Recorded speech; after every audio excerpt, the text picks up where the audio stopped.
statement on the launch of Movement for Defense of Democracy, MDD, against the illegitimate Ruto regime. The election of 2022 handed our country an illegitimate regime that is heartless, reckless, and dictatorial. Kenya Kwanza regime is dangerous for our democracy. And therefore, to restore the dignity of the Kenyan people and to put back our country on the path to prosperity, this illegitimate regime must go. Immediately, the Kenya Kwanza regime illegally forced itself upon the people of Kenya. It embarked on measures whose effect has been to make the cost of basic commodities and services unaffordable to a great segment of our population.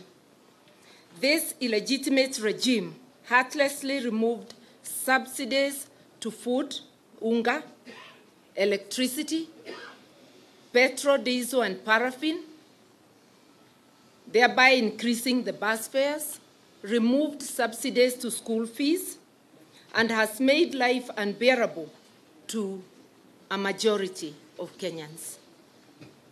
Ruto has instead launched a massive propaganda campaign against the subsidies program that was meant to secure the lives of millions of Kenyans from the harsh economic realities.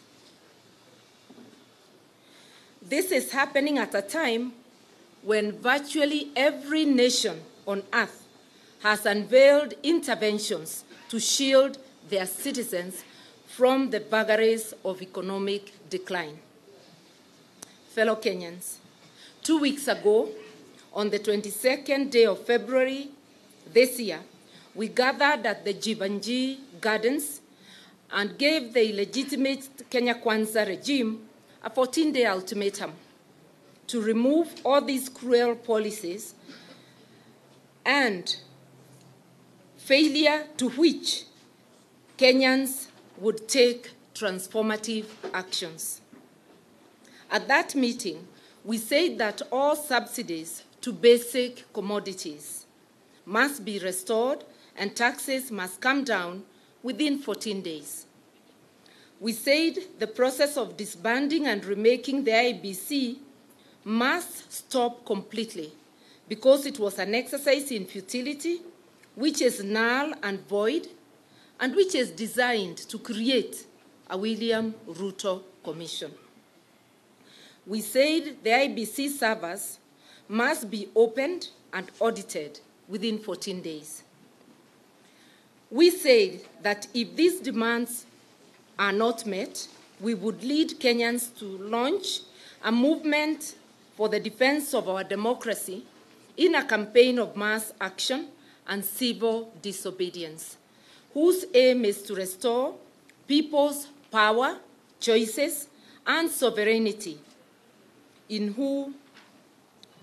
terms of who governs them and how. Those 14 days elapsed at midnight, with Kenya Kwanza having done absolutely nothing.